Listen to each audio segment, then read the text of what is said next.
Welcome back to another video of Crypto Basics. In this video, we are going to learn how to rename your wallet in BlueWallet account. First of all, make sure that you are connected to your internet.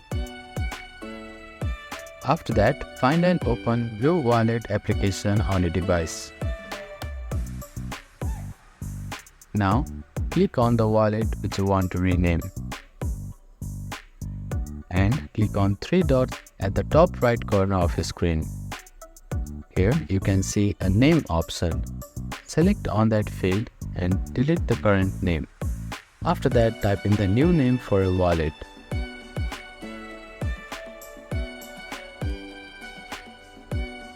Now click on Save button, which is at the top right corner of your screen. Now click on OK button. As you can see that your wallet has been renamed. So that is how you can rename your wallet in BlueWallet account.